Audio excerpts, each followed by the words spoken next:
The stagecoach jerked to a stop on the red dirt road leading into Redemption Ridge, kicking up a heavy cloud of dust that swallowed the world in a burning haze. Adah Miller stepped down, one gloved hand holding her small valise and the other raised to shield her eyes from the brutal New Mexico sun. Her black traveling dress was already coated in dust. It clung to her ankles, heavy and stiff from 3 days on the road. She stood perfectly still, gathering her breath while the driver spat tobacco into the dust. "This it, ma'am," he grunted. "End of the line."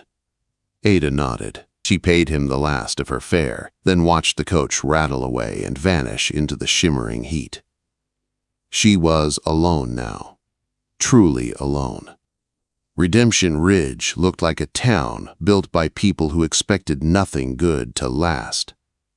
Weathered buildings leaned at odd angles. The saloon, the general store, and a small sheriff's office lined a crooked main street. Farther out, she spotted the schoolhouse, a small building with missing planks, a slanted bell tower, and windows covered in grime. This was her new home. 3 steps into town, a loud crash burst from Lark's saloon. The swinging doors slammed open as a man launched through them, hitting the ground face first. 2 more men followed, fists flying. Boots kicked up red dust as the fight rolled onto the street. "Take it back, Hart!" one of them yelled. The man on the ground moved with surprising grace, rolling just out of reach of a boot aimed at his head. He stood in one fluid motion. Eli Hart, that's what the saloon keeper had called him, looked carved from the same dust that clung to every surface in town, dark hair grazing his collar. Face lined by sun and wind. A scar ran from his eyebrow to his jaw, giving him a dangerous look. But something about the way he fought felt controlled, not wild. "Can't take back the truth, Jennings," Eli said in a calm voice that carried across the street. "Your boss waters his whiskey and everyone knows it." Jennings charged, but Eli dodged cleanly until the second man grabbed him from behind.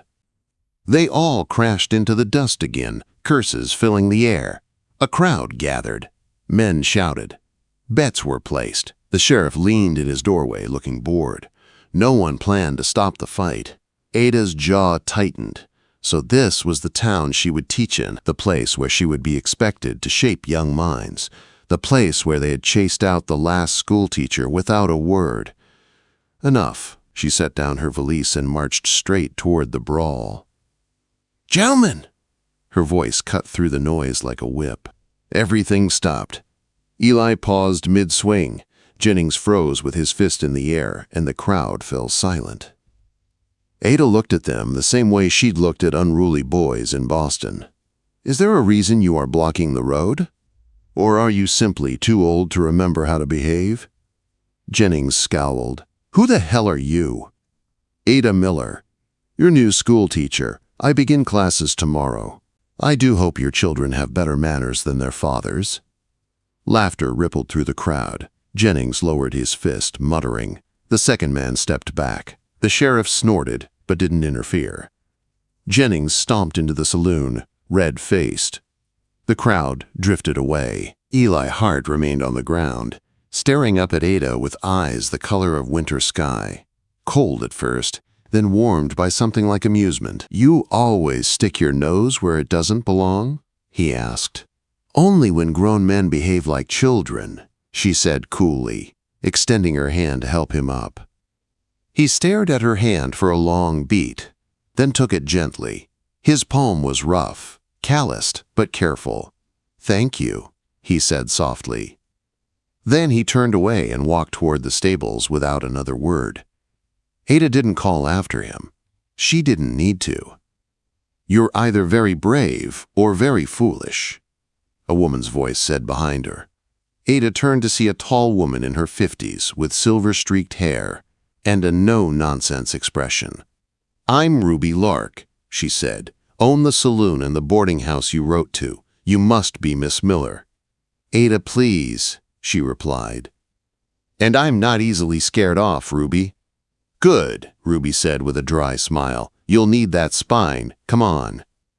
Let's get you settled before the night crowd rolls in." The boarding house sat behind the saloon. It wasn't fancy, but it was clean. Adah washed the dust from her face and changed into a fresh dress before walking to inspect the schoolhouse. Inside was worse than she expected. Broken desks lay scattered. Dust floated in shafts of fading light. Something had made a nest in the corner. The chalkboard had a long crack running down its center, and the teacher's desk had clear scratch marks around the lock. Fresh scratches. Someone had forced it open recently. Adah knelt and examined the drawer, noticing a poorly fitted false bottom. She lifted it with a pencil stub. A leather-bound ledger lay hidden beneath. Most of the book held normal school notes, but in the back, the handwriting changed into cramped numbers, cattle brands and codes. Then she saw initials repeated over and over. HB. Her blood chilled. Horus Bell, the wealthiest man in town. The final entry was dated 3 months ago, the day before the last teacher vanished. A floorboard creaked.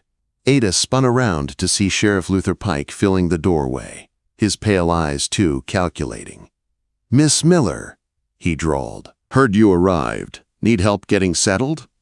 His gaze drifted to the ledger in her hands. "Town property, I reckon," he said. "Should let me take that." Adah snapped the ledger shut and tucked it under her arm. "Of course, Sheriff," she said sweetly. "With a proper warrant, I'd be happy to hand over this mouse-eaten trash." Pike's jaw tightened. "You should know something," he said, stepping closer. "This ain't Boston. Folks out here need friends." "And how fortunate," Adah said, brushing past him, "that I am not in need of any." She didn't breathe freely until she was safely back in her room, door locked, lamp lit, ledger hidden under her mattress. Her hands trembled. Something dark lived in Redemption Ridge, and she had just stepped straight into it. But tomorrow, she would stand before her students, and she would not run.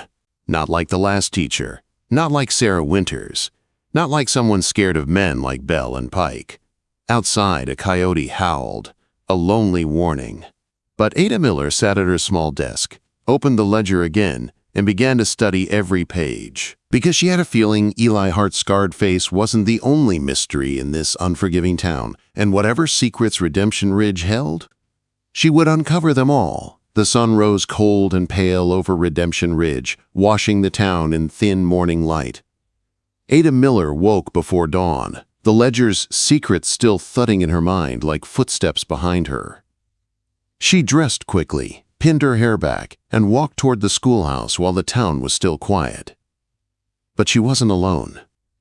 3 women were already inside, scrubbing the floors with strong lye soap. "Buenos dias," Adah greeted them with a tired smile. The oldest woman straightened. "Señora Delgado. These my daughters, Rosa and Carmen. We clean here before school when there is school." "How long since the children had regular lessons?" Adah asked. 3 months. Since Miss Winters disappeared." Adah held that in her heart like a stone. "You're welcome to continue helping," she said. "I can pay." "No pay." Señora Delgado shook her head. "You teach our children same as others. We help. It is fair." Quote, "By the time the sun warmed the tops of the buildings, the room looked almost livable again. Desks stood in straight rows. The floor was scrubbed. The faint smell of soap replaced months of dust. Adah was sweeping when she heard boots on the porch. Eli Hart stood in the doorway, hat in hand, a wooden toolbox at his feet. His dark hair was tied back, and in the morning light, she could see the faint silver strands that touched his temples. He looked calm, steady, nothing like the man thrown out of the saloon the day before. "Mrs. Lark said you might need repairs," Eli said. "Mind if I take a look at the door?" She stepped aside. "You just happen to be free today?" she asked. He gave a faint smile. "Cattle don't need much tending when they're grazing." He knelt and began working. His movements were sure and clean, the hands of a man used to fixing what others broke. Adah watched him align the hinges with careful precision. "You're not from around here," she said casually. "Neither are you." He kept working. "Boston, right?" "Yes." "And you?" "Pennsylvania. Haven't called anywhere home for a long time." "What brought you here?" He paused for only a breath. "Same thing that brings most folks this far west, running from something or towards something." Before she could ask more, children began arriving. First a few, then more. Some white, some Mexican, some barefoot. Some shy, some bold. By 9, she had 15 students staring at her with wide, curious eyes. Adah lifted her chin. "Good morning, class." Before she could say more, the door opened again. Sheriff Pike stepped in, his pale eyes flat. Beside him stood Horus Bell, dressed in a tailored suit far too fine for the desert, boots polished. A smile carved into his face like he'd practiced it in a mirror. "Miss Miller," Bell said smoothly, "we wanted to welcome you properly." Adah forced a polite smile. "How thoughtful, Mr. Bell. As you can see, we're starting lessons." Yes, education is very important." His eyes scanned the children, lingering on the Mexican kids a beat too long. "Though some folks worry about certain mixtures." Adah kept her voice even. "The only thing I'm mixing is the alphabet, Mr. Bell." A few children giggled. Bell's smile tightened. "I'd also like to offer funding, books, supplies. Perhaps a salary increase. As chairman of the town council, That's very generous," Adah said. "I'll submit a list through proper channels." Subtle refusal. Bell's eyes hardened. "And I heard," he said softly, "you found some papers in the desk yesterday." "Old school property. I'd prefer to archive them myself." She let her eyes drift to the cold stove. That. I'm afraid I used them to start this morning's fire." Bell's jaw twitched. Pike's hand drifted toward his gun, but the children were watching. And Eli stood by the door, tools in hand, every muscle in his body tense.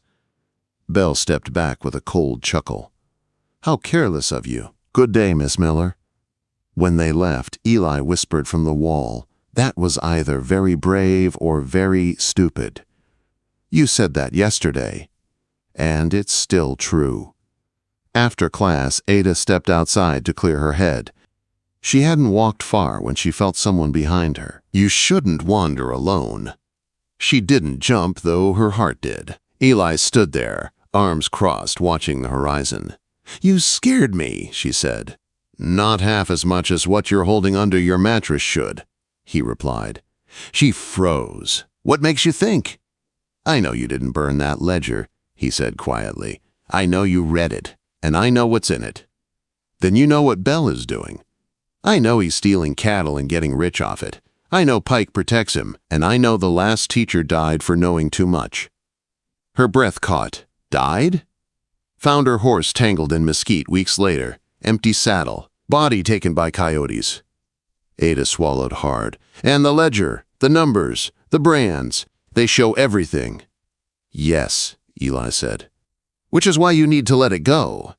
"No." He turned fully then, eyes sharp.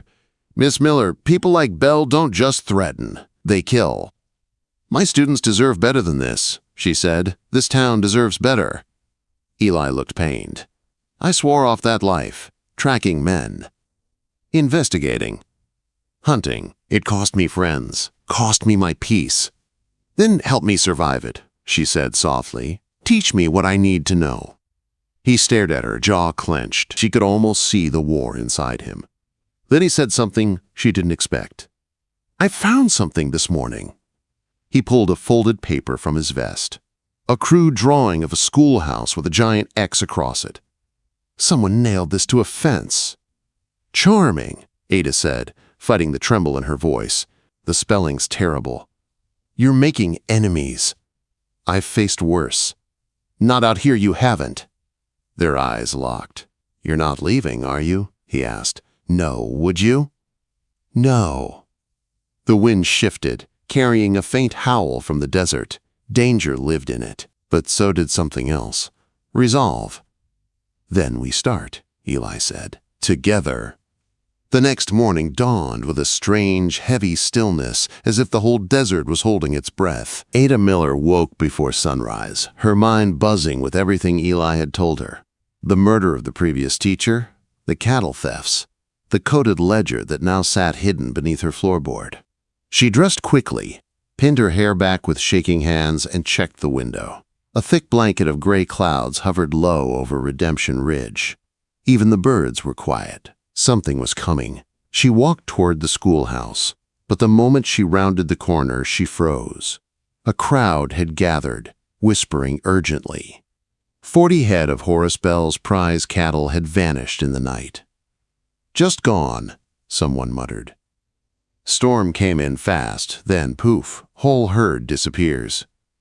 "They say it was the Mexican camp," another voice said. "Figures. They're always looking for a way out." Suspicion, accusation, fear. It rippled through the town like poison. Adah stepped inside the schoolhouse, hoping to focus on her students. But the children were restless, eyes darting toward the windows, whispers passing like wildfire. "Miss Miller," little Ben Avery said, raising his hand. "Pa says the Mexican camp stole Mr. Bell's cattle. Says Sheriff Pike's gonna arrest him." "Ben," Adah said gently, "does your father have evidence?" He looked uncertain. "Evidence?" "Proof," she said. "Facts. Things we can see with our eyes, not guesses." Some of the older boys exchanged uneasy looks. "Class," she continued, "today we learn the difference between suspicion and truth." Before she could continue, movement outside caught her eye. Eli Hart rode past, dust rising behind him. He didn't stop, but he glanced toward the schoolhouse. Their eyes met for one fleeting heartbeat. His face was tight with worry. She knew what that meant. This wasn't just stolen cattle. This was a setup. When class dismissed for lunch, Adah didn't return to the boarding house. She walked straight to the edge of town, where the wind carried the smell of coming rain. "You shouldn't be here alone," Eli said, stepping out from behind a juniper bush. "These hills aren't safe right now." "You saw the tracks?" she asked. He nodded grimly. "Too neat. Too fresh. Those cattle weren't stolen during the storm. They were moved after. To frame the Mexican families." "Yes. Where would Bell hide 40 head?" she asked. Eli looked out across the broken landscape. "Skeleton Canyon, maybe. Or Black Draw. If he's hiding stolen cattle, he'll stash them where no one goes." Adah took a steadying breath. "Then we have to find them." "We?" Eli said, brow furrowing. "This isn't schoolhouse business." "It became schoolhouse business when they burned the last teacher alive," Adah whispered. Eli stared at her. Then, slowly, he nodded. "Come on, then," he said. "Stay close. Do exactly what I say." They left town quietly, Adah in a split riding skirt, Eli armed with rifle and skill. The desert stretched before them, wide and endless. Red rock, thorny brush, wind whispering warnings. After nearly an hour of riding, Eli slowed. "You see that?" he asked. Adah squinted. A faint dust trail rose between two boulders. Cattle. They dismounted and crept toward an overlook. When they peered down into the hidden valley, Adah's breath caught. 40 stolen cattle, Bell's brand half-burned, a makeshift corral, and 3 men sitting beside it. 2 she recognized as Bell's ranch hands. The third was Deputy Reyes. Her heart dropped. He was writing something in a notebook, muttering under his breath. "Altering the brands," Eli whispered, "getting ready to sell them in Mexico." "We can testify to this," Adah whispered. "It won't be enough," Eli murmured. "Bell owns the judge in this county. We need more." They rose to leave, but Adah slipped on a loose stone. It tumbled down the slope. The men below snapped upright. "What was that?" one yelled. "Check the ridge," Reyes barked. Eli grabbed her hand and pulled her behind a rock. Footsteps drew closer, crunching gravel, snapping branches. Adah felt her pulse in her throat. A shadow moved above them. Eli's arm tightened around her, holding her still, silent. Then, a roadrunner burst from a bush, wings flapping wildly. The man chasing the noise laughed nervously. "Just a bird," he called. "Nothing up here." When the danger passed, Adah sagged against Eli in pure relief. "We need help," she whispered. "Only one man I trust for this," Eli said. "A federal marshal named Cray." "Where is he?" 2 days' ride. Adah's heart hammered. "We don't have 2 days." "No," Eli said heavily. "We don't." They returned to town at sunset, but they weren't prepared for what greeted them. Smoke. Too much smoke. They rode faster. By the time they reached the outskirts, Adah was shaking. The Mexican camp was burning. Flames rose high into the night sky. Women screamed. Men swung blankets and buckets. Pike's deputies stood in a line, rifles raised, keeping people back. Several men were on their knees, hands bound. "Stop!" Adah shouted, leaping off her horse. A child stood frozen near a burning tent. Adah rushed forward, scooped the child into her arms, and ran clear as the tent collapsed behind her. "Maria!" Senora Delgado shrieked. "She's still inside!" Adah didn't think. She dove into the smoke, crawling low, her lungs burned, her eyes stung, but she heard coughing near a fallen cart. She dragged Maria out, pulling the girl against her chest as flames roared around them. Strong arms yanked her back just before another beam fell. Eli pulled both of them to safety, his hands trembling. "Fool woman," he muttered, voice cracking. "You could have died." Pike stormed toward them, hatred burning in his eyes. "Well, well," he sneered. "Funny how you always show up when trouble starts." "I saw the smoke," Adah said, "after a long ride." Pike's eyes narrowed. "See anything suspicious?" "You mean besides you?" she shot back. Gasps rippled through the crowd. Eli pulled her behind him as Pike's hand hovered near his gun. Bell appeared behind the sheriff, his smile cold and sharp. "Miss Miller," he said softly, "you are becoming inconvenient." "And you're becoming predictable," Adah replied. A murmur grew. People watched. "Witnesses," Pike raised his voice. "These men will stand trial tomorrow. School's canceled. We'll use the building for court." Adah's jaw clenched. "You mean for a lynching?" Pike leaned in close. "Keep talking, schoolteacher, and you'll join them." Quote. Eli moved between them again. "Enough." Bell smirked. "Escort her home, Hart. Keep her quiet." Eli took her arm firmly. "Come on, you've done enough." She pulled free. "I haven't done nearly enough." He grabbed her again, voice low and tight. "Adah, please, not here." He guided her away from the flames, away from Pike's glare, away from the danger for now. Her hands shook. Her lungs burned. Her heart felt cracked in half. But when she looked at Eli, really looked, she saw something new in his winter blue eyes. Not anger, not fear. Resolve. "You asked if I was with you," he said softly. "Yes," she whispered. He touched her face gently, thumb brushing soot from her cheek. "I am," he said, "all the way." The flames crackled behind them. The town murmured, and Adah realized something with terrible clarity. Tomorrow would not be the end. It would only be the beginning.